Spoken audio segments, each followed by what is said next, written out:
예산이 확보돼 있습니까? 예산이 있습니까? 하고 물어보셔야 돼요. 공무원들 관심이 없어요. 예산이 소진됐어도 관심이 없어요. 그리고 나중에 와서 원칙이 그렇습니다. 그 사람들 제일 많이 공무원들이 하는 말은 원칙이에요. 원리 원칙. 자기가 원칙주의자라면 예산이 얼마 확보됐고 이 예산이면 기농인, 기초인, 창업인들이 들어왔을 때 우리 시에서는 우리 군에서는 몇 명까지 지원해 줄 수 있다 그러면 하나씩 체크를 했어야죠. 안녕하십니까. 지산스토리입니다. 농림축산식품부에서 실적을 쌓기 위해서 추진한 아주 무책임하고 아주 무모한 정책 때문에 궁지에 몰려있는 청년 농계자 피해가 속출하고 있는 그 현실을 알려드리기 위해서 영상을 켰습니다. 청년 창업 후계 농업인 3만 명을 육성하겠다고 그 매년 선발 인원을 늘려왔지만은 정작 관련 예산을 줄이면서 정부를 믿은 대상자들은 초기 정착 과정에서부터 큰 난관에 부딪히면서 사면초가에 빠지는 안 좋은 상황에 내몰려 있습니다. 뉴스에 나온 거를 제가 기사를 본다면은 그 10년 가까이 다니던 전주에 직장을 정리하고 가족과 블루베리 농사를 지으려고 김제의 밭을 마련하기 위해 계약금으로 6천만 원을 치렀다고 합니다.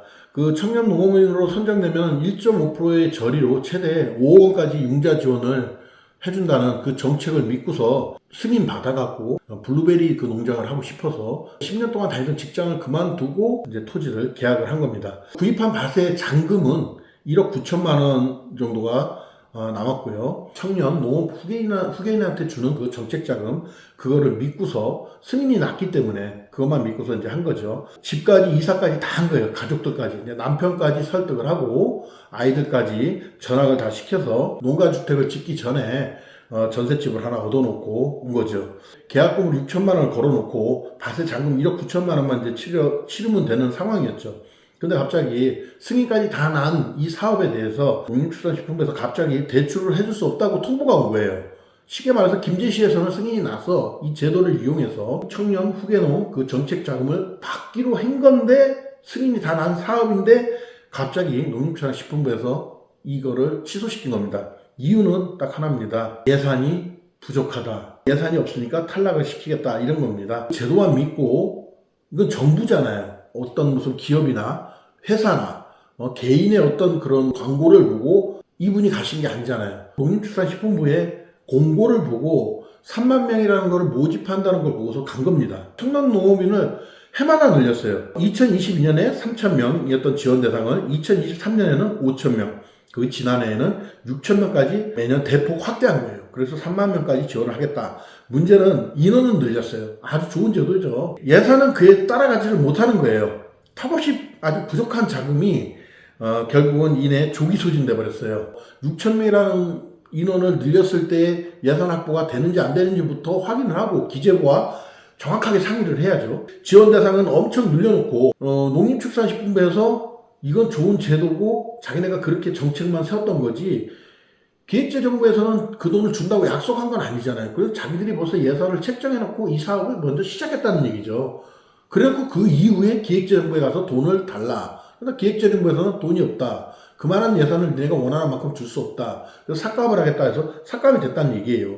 이건 농림축산부 관계자가 한 얘기입니다.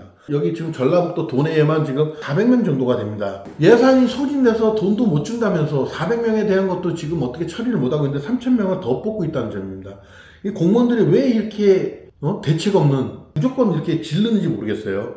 결국 누가 당하겠습니까? 근데 예산은 늘리지 않고 있는 예산도 삭감이 되는 상황에서 사람만 2배로 놀리니까 결국은 그거는 농림축산식품부가 결국 자기네 실적 쌓기 위해서 자기네가 이런 거를 해냈다 이런 보여주기 설마 4만 명을 해도 젊은 친구들이 농사지로 들어오겠느냐 아니란 그런 생각으로 이런 짓을 한 거죠. 그래서 선정 따로 하고 지원 따로 하고 앞뒤가 전혀 맞지 않는 이런 정책 때문에 기농을 통해서 인생 2막의 새로운 인생을 꿈꾸는 젊은 18세에서 40세까지가 이 농촌에서는 청년으로 봅니다. 청년들이 지금 들어와 있는 상태인데 이 사람들의 인생을 완전히 지금 망가뜨리고 사면초가에 빠뜨린 겁니다. 이거는 정부가 지금 쉽게 말해서 기망행위를 한 거고 사기를 친 거나 다름없습니다. 나는 무슨 사업을 할 것이며 뭐 쉽게 말해서 지금 이 피해자처럼 나는 블루베리 농장을 할 것이고 땅은 몇천 평을 살 것이고 이 땅의 평당 얼마였고 하면서 그 모든 사업 계획서를 쓰면서 거기에 제일 중요한 거는 그 땅에 대한 계약서가 들어가야 됩니다. 계약서가 들어가야 되는데 6천만 원을 치르고 1억 9천만 원의 잔금을 남겨놓은 상황이에요. 청년 농업인한테 주는 이런 지원금이 있으니 그때 드리겠습니다 하고 서로 이제 양해를 구하고 그렇게 했겠죠. 그래서 수개월을 지나고 딱 왔는데 지금에 와서 정부에서 예산이 소진됐으니까 줄 수 없다. 그것도 관할 주체인 농림축산식품부에서 직접 다이렉트로 연락이 오고 승인을 내줬던 김제 씨는 딱 싹 빠져버리고 우리는 모르겠어요. 농림축산부에 따지세요. 농림축산부는 우리는 예산이 소진됐습니다. 줄 수 없습니다. 그럼 김재 씨하고 또 따지세요. 이런 식의 공무원들이 서로 탁구공처럼 서로 자잘못을 미루고 있는 상황이고 농업 후계자가 결국은 정부를 믿고 했던 이 사업에 큰 실감에 빠져서 지금은 아주 큰 낭패를 보고 있는 상황이고 완전 사면초가에 빠져서 지금 오도 가도 못하는 상황이 된 상황입니다. 지금도 청년 후계농을 모집하고 있다는 거예요. 아무리 정부가 하는 이런 정책 사업이라도 정확하게 알아보시고요.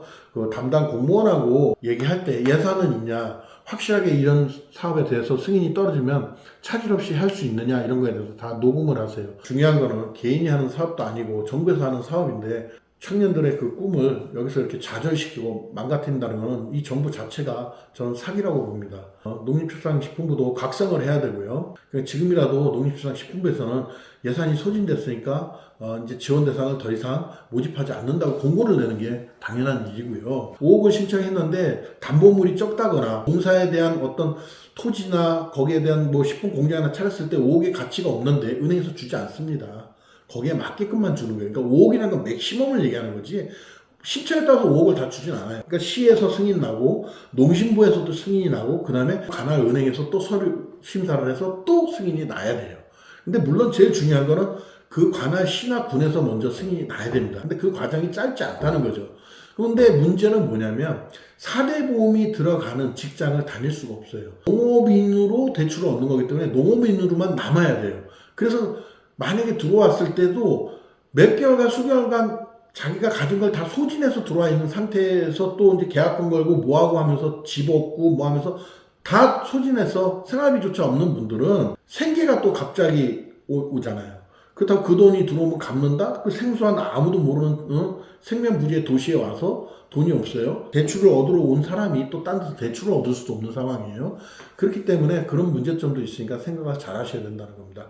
이자라도 못 갚는 경우가 생기잖아요. 그래도 4대 보험이 그러니까 웬만하면 다 4대 보험을 냅니다. 일용직가도 요즘은 4대 보험을 띄는 것도 많아요. 그런 것처럼 투잡은 안 됩니다. 다른 일을 할 수가 없어요. 다른 일을 했다가는 전액 환수 대상이 됩니다. 토지를 많이 구입해서 농사 짓는다고 해서 이 땅으로 부동산 투기하려고 하는 분들도 있어요. 간혹. 그것도 결국 다 걸리게 되고요. 문제점이 발생되면 다 토해내야 되고 보조금 유형으로 또 처벌도 받을 수 있습니다. 그러니까 그런 편법은 쓰지 마시고요. 지금 예산이 소진됐으니까 승인이 난다고 하더라도 그 지원금이 내년에 나올지 올해 안 나올지 아무도 모르는 상황이니까 이걸 무조건 믿고 오지 마시고요. 담당 공무원하고 확인을 해보시고요. 그 공무원하고 대화하는 거는 다 녹음을 일일이 하나씩 다 해놓으세요. 어떤 방식의 정책 자금이든 받았을 때 결국은 본인이 다 갚아야 된다는 거. 그건 공짜로 주는 돈이 아니고 결국 빚입니다. 그걸 꼭 명심하시고요. 농사에 대한 풍부한 교육과 풍부한 경험을 쌓으셔야 돼요. 최하 그게 한 2년 정도는 필요하고요. 어떤 기농에 대한 정책 자금도 그거를 믿고 들어와서는 안 된다. 그 말씀을 꼭 드립니다. 그 전에 자기가 많은 경험을 쌓아야 된다는 거. 찍어 먹어봐야죠. 이게 달달한 맛인지 쓴맛인지 짠맛인지 다 맛보고 그 기간이 2년 정도 걸리니까 그게 충분히 경험을 쌓고 스타트 하시기를 제가 당부드리는 말씀에서 또 이 영상을 올리는 겁니다. 정부 예산도 불안한 상태니까 공무원들이 그냥 남발하는 그 홍보성 그 정책에 이 시에서는 이 군에서는 이런 거 준대하고 막 그렇게 달려들지 말라는 거 신중하게 생각하시라는 거 오늘 얘기는 여기까지 하는 걸로 하겠습니다. 자, 안녕히 계십시오. 지금까지 진리산 스토리였습니다.